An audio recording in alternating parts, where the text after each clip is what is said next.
everyone, good morning. I apologize for uploading quite late this week.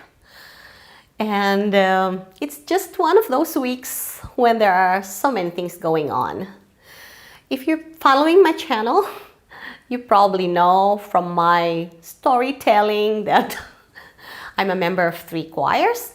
And it's just the time of the year when there are so many concerts going on. So I get behind with my filming and my editing. And yeah, please enjoy the All My Gardens Tour Part 1 in October. And I thank you for your patience. And I will try to upload the second part as soon as I can. Have a nice day and enjoy the vlog. So we are now in the pond area, and there's a piper plane up there.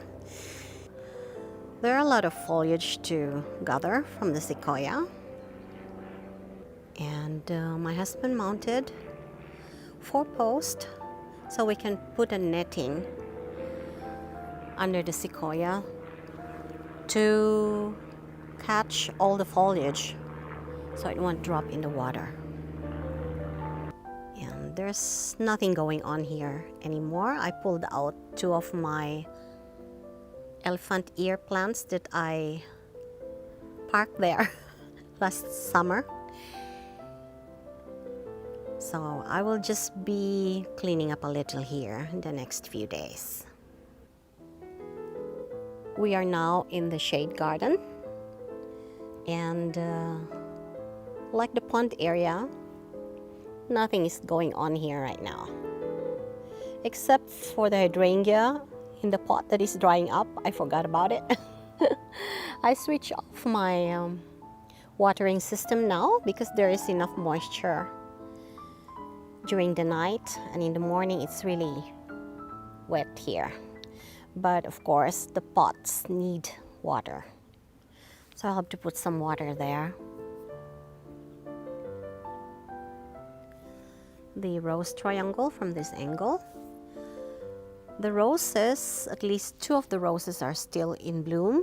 The Carina grew so tall, but there are still some blooms. And also the Eden rose still has a few rose blooms. These are the germanders. They still have some blossoms.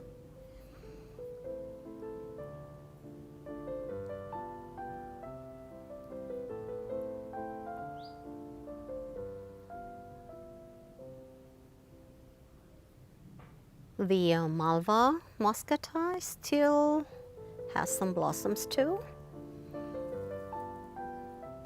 This one is the peony garden, and except for the autumn joy sedum behind that rose up there, and of course the roses still has a few blooms, this is ready to be cleaned up. So I will be cutting the foliage all the way down from all my peonies before winter comes. But I really have to take care of that because I don't like them to get sick. They are prone to having some kind of mildew, so it has to be cut off before winter comes. So this one is my drought-tolerant perennial bed. And as you can see, the common verbena is still putting out a lot of blossoms. And this one is the purple flowering butterfly bush that I have to move. There are a few Caryopteris that still has some blossoms, but they are actually done. And of course, the autumn joy, which is looking so beautiful right now. And this is my cut flower bed. And the dahlias are still performing, guys. And some zinnias. So beautiful. Look at this Pacific Jewel dahlia. It's a simple one, very small. Look at that.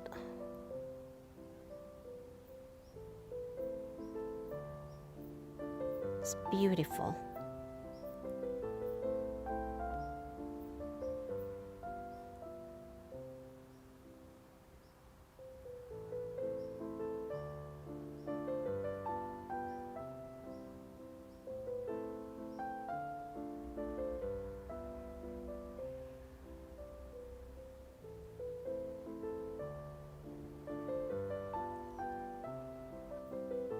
White flowering or lime flowering zinnias.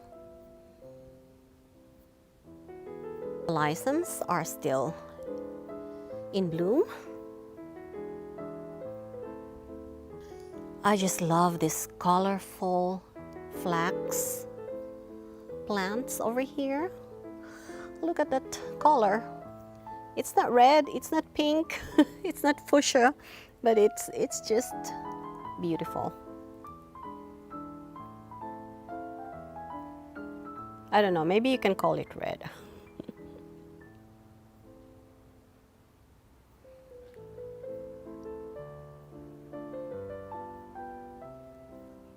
There are a few spider flower plant blossoms in white.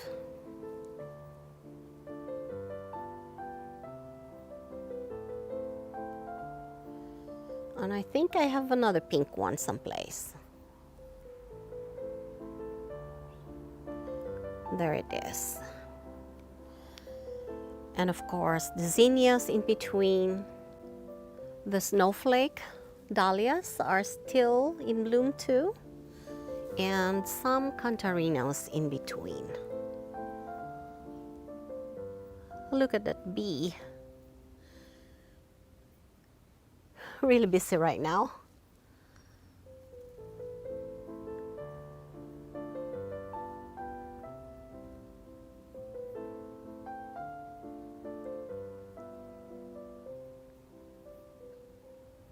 So this one is the north border from this angle from the west.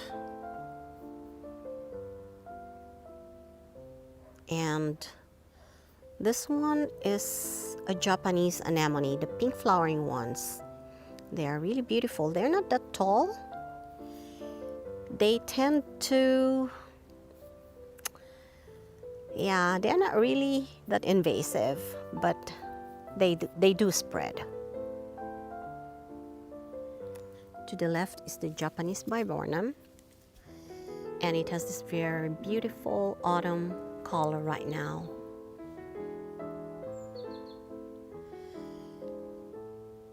And to the right is the oak leaf hydrangea that is now changing the color also. This one is a dogwood with red stems. I think it's called American dogwood.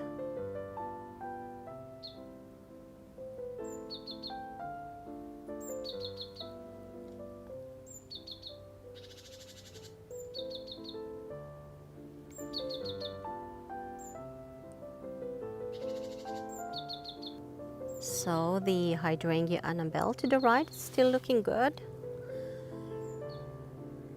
And I just noticed that we have some boxwood moth problems here.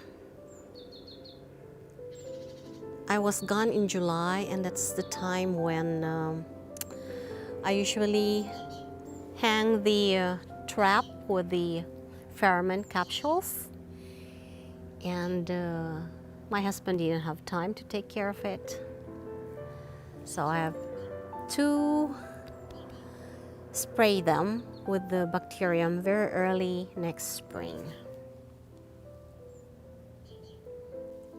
And this one is my old veggie garden, the easternmost part of the garden.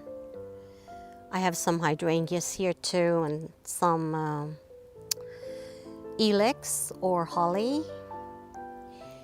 and some ornamental things up here. But the lower part I use to grow some veggies, and they're done. I actually wanted to clean this area a few days ago, but I just didn't get to it because I was taking care of my other garden, the one that I just started. I have to start trimming the hedge over here, separating the veggie area from the pond area. This is the Nostalgie rose, and as you can see, there are more blooms.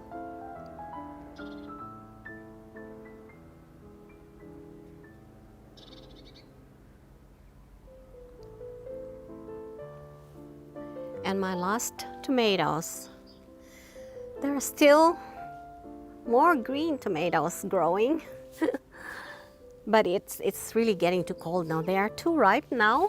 I have to harvest them tonight. So we'll have these tomatoes tonight for dinner with mozzarella and basil.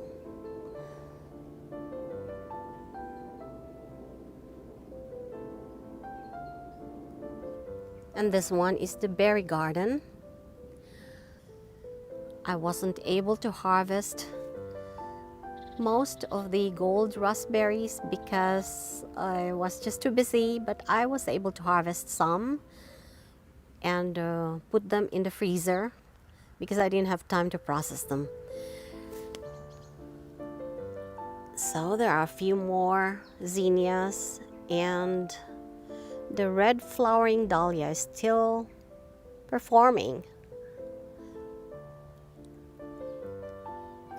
The red flowering dahlia is still performing.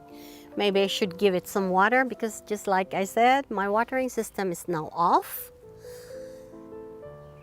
And since it's still giving me some blooms, I might as well give it some water too. The autumn joy is also in bloom right now. Over here, close to my composter. It's still my berry garden though, to the right. And there are also a few leadwort over here with those beautiful blue flowers.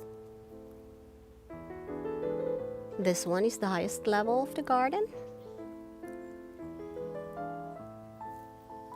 And 2 steps lower is the herb garden.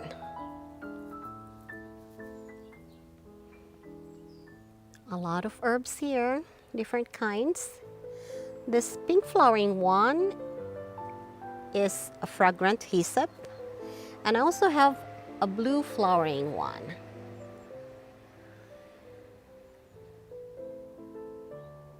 So I will be working here next week, just trimming, cutting off some blooms because I don't like the oregano to drop all the seeds here. I will have thousands of oreganos, which I don't like. It would be too many to pull out in spring. I still have some calendulas in that corner.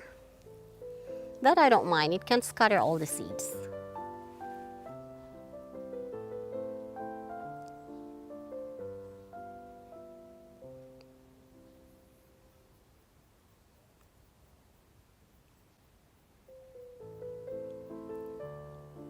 As you can see, I don't really have a lot of problems with weeds because I plant very densely. Once in a while, there are some dandelions and some other weeds in between that I can just easily pull out. So the euonymus needs some trimming too. So that is the herb garden from this angle. There are a few more roses up there from the Elena rose bushes.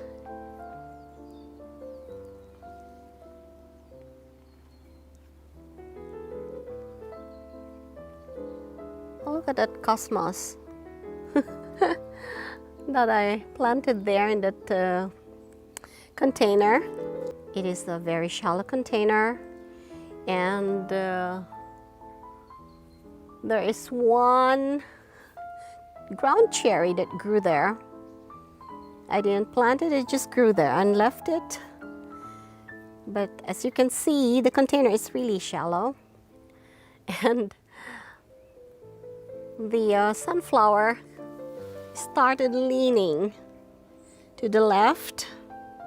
It's turning too heavy,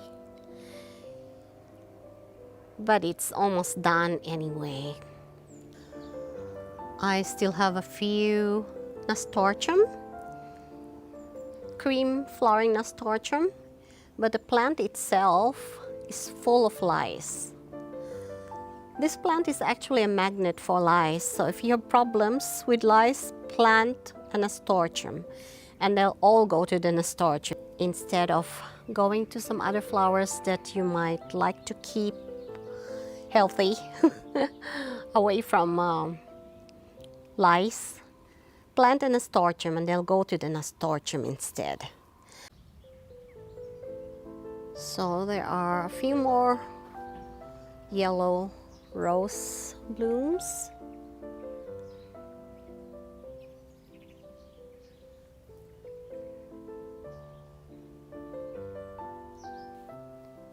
Those little orange blossoms from the shrubby plant.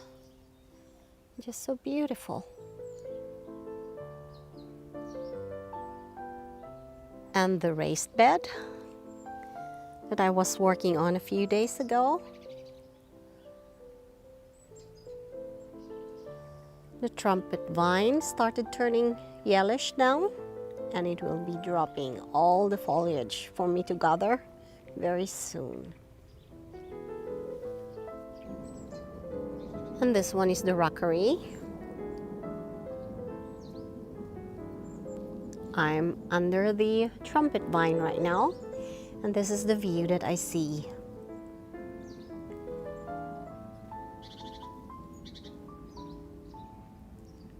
A white flowering verbena. I even forgot about it. I think I just parked it there because it was done blossoming in spring, so I said I'll just put it there, and now it's coming back. So this container is still performing with the cosmos and calendulas, and now the topiary path with the lavenders in between the boxwood topiaries and the 4 English yew topiary trees. And to the right is the hydrangea climber, underplanted with some different perennials like the black cohosh, and there's also a limelight hydrangea in the corner.